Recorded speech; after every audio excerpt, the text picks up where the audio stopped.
Hey guys, Dave with Colossal Cables here. Time for another pedal review. The Burt GR8 or Great Distortion. This little guy right here. You guys ready to take the towel off?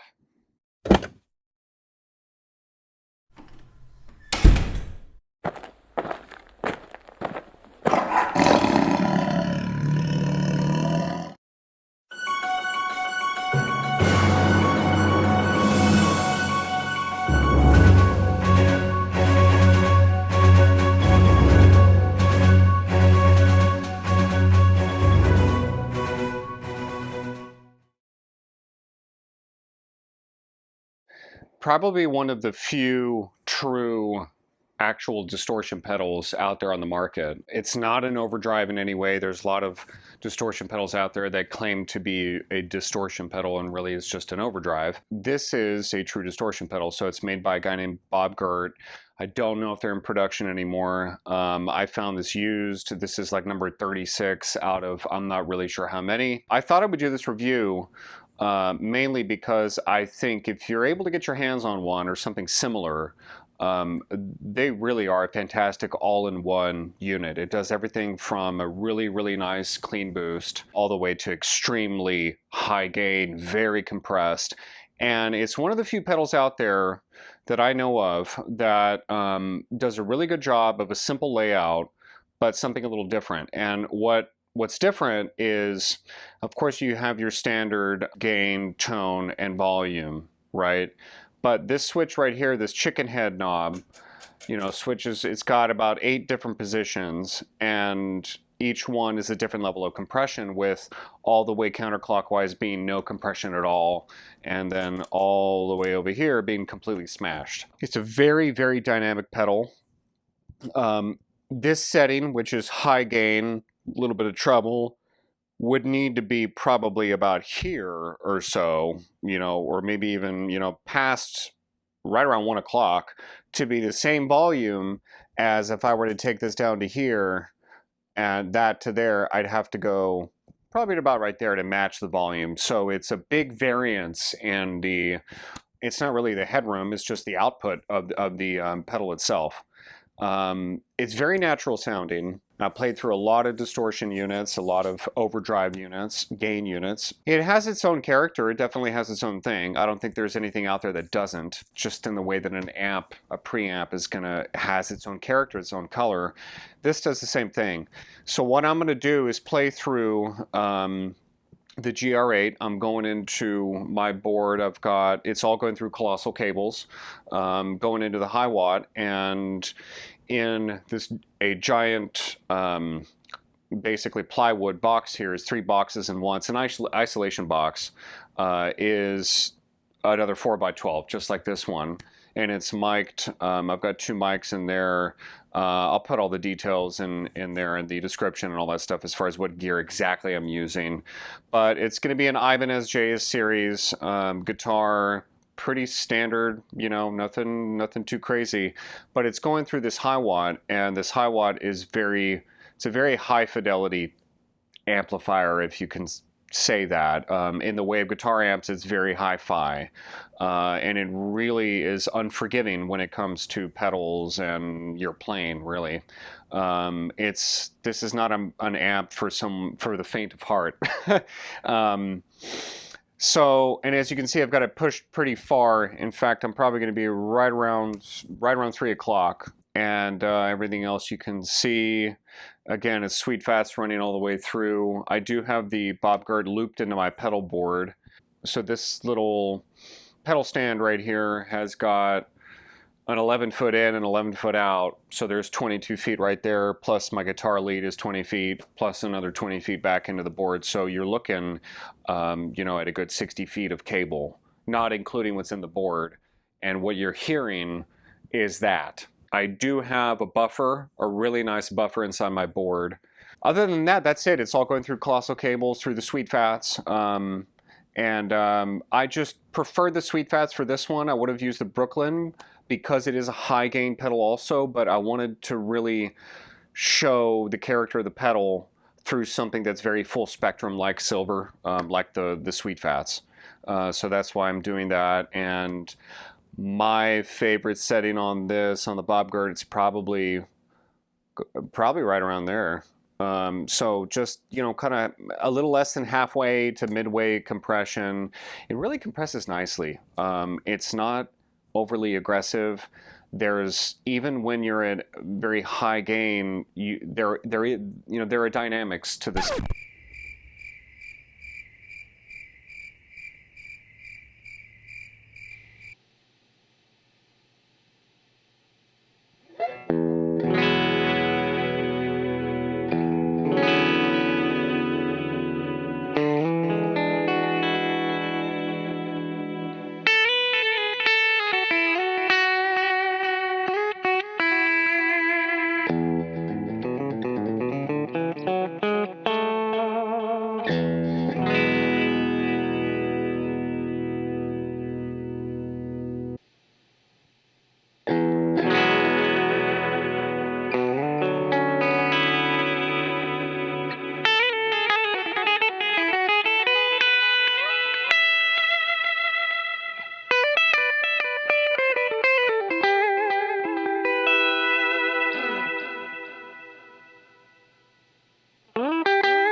Thanks for watching, guys. Some of the things I really like about it are its simplicity. The compression feature I think is really, really cool. It kind of allows the pedal to be used in a multitude of scenarios, really, and amps and guitars and all that, and playing styles, really. So there's that. Really, really nicely built. You know, boutique parts, top of the line. They look really cool. Some of the cons, I think, are they're pretty big. It's a large pedal. It's not small. Sonically, it does lack a little bit of tightness in the low end, but of course, that's not really what it's meant to do. Really, it's just simply meant to give you top of the line distortion, not necessarily throw your amp into overdrive or act like a particular type of preamp. It really is its own thing. I want to make that clear. It has its own sound, so that means, you know, if you want to try to make it sound like a Mesa triple rectifier, it's not going to. Same thing with a Marshall. You know, with an old Marshall, it's not going to sound exactly like that through a, for example, high watt. It's going to do its own thing. That being said, the harmonics, you know, just the touch sensitivity. The EQ control is very dynamic and very, I don't want to say user-friendly, but it's easy to hear everything. So to sum it all up, it's a fantastic pedal if you can find one. I would totally get your hands on it. It really doesn't matter what kind of guitar player you are. It's a fantastic pedal. Yet again, another reason why I did this video. So again, thanks guys for watching. Make sure to check out colossalcables.com for the best cables on the market. Support your small businesses, and let's take the towels off.